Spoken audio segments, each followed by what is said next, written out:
তো আজকে আর বাজারে যাওয়া সম্ভব হয়নি, আমার ঘরে আছে সোয়াবিন, তো ভাবলাম তোমাদের সাথে একটা সোয়াবিনের রেসিপি শেয়ার করে নেব। চলো দেখতে থাকো আমি কি বানাই সোয়াবিন দিয়ে। আমি এখানে হালকা উষ্ণ গরম জল নিয়ে নিয়েছি, তার মধ্যে দিয়ে দিচ্ছি নুন, দিয়ে ভালো করে মিশিয়ে নিচ্ছি। এবার আমি এর মধ্যে দিয়ে দেব সোয়াবিনগুলো।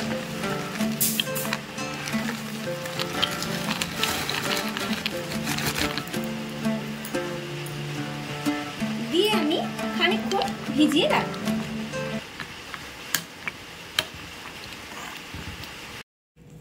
সোয়াবিনগুলোকে আমি ভালো করে জল থেকে চিপড়িয়ে তুলে নিয়েছি। এবারে আমি এতে কিছু গুঁড়ো মশলা অ্যাড করছি। প্রথমে দিচ্ছি নুন, তারপরে দিয়ে দিচ্ছি গোলমরিচের গুঁড়ো, লেবুর রস, দেব আদা রসুনের পেস্ট, কাশ্মীরি লাল লঙ্কার গুঁড়ো, একটা ডিম আর কর্নফ্লাওয়ার দিয়ে আমি ভালো করে হাতের সাহায্যে মেখে নেব।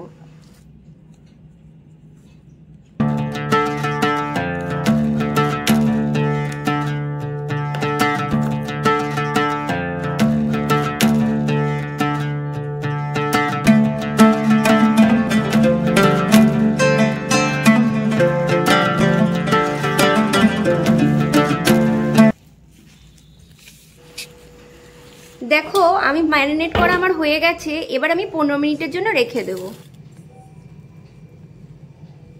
15 মিনিট পর আমি চলে এসেছি। কড়াই আমি তেল ভালো করে গরম করে নিয়ে একটা একটা করে ভেজে নেব। অবশ্যই এটাকে আমি মিডিয়াম ফ্লেমে ভেজেছি, না হলে কিন্তু ওপরটা পুড়ে যাবে, ভেতরটায় সয়াবিনগুলো কাঁচা থেকে যাবে।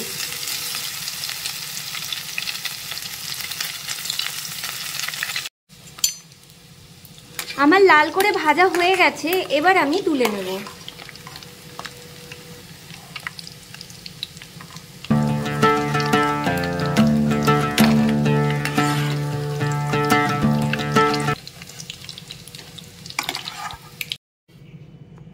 এবার আমি একটা বাটিতে ঠান্ডা জল নিয়ে নিয়েছি, এর মধ্যে আমি একে একে সসগুলোকে গুলে নেব। প্রথমে দিয়ে দিচ্ছি টমেটো সস, টমেটো সসটাকে ভালো করে জলেতে গুলে নেব।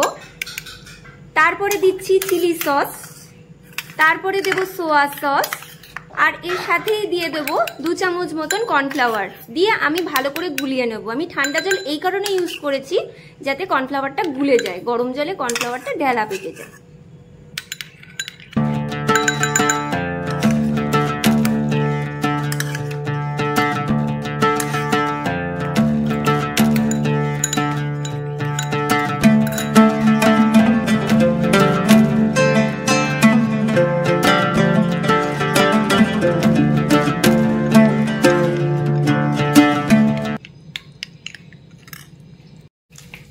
আমি কড়া থেকে একটু তেল কমিয়ে নিয়েছি, এর মধ্যে আমি একে একে রসুন কুচি, পেঁয়াজ কুচি, টমেটো কুচি, ক্যাপসিকাম কুচি দিয়ে 5-7 মিনিট মতো ভেজে নেব।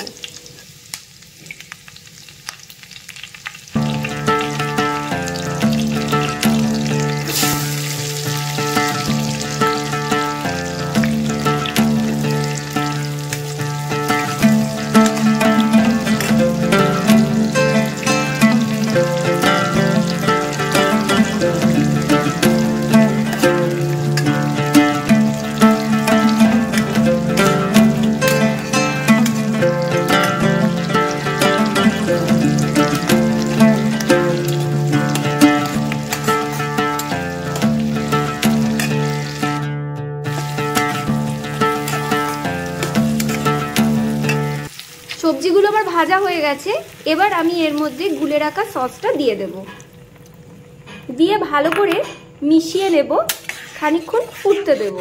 এর মধ্যে দিয়ে দেব পরিমাণ মতো নুন আর চিনি।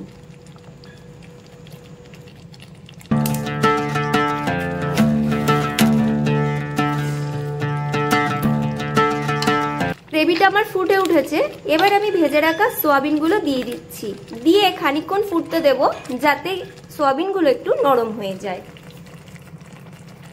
সবশেষে আমি একটু কাঁচা লঙ্কা কুচি দিয়ে দিলাম, দিয়ে নাড়িয়ে আমি গ্যাসের ফ্লেমটাকে অফ করব।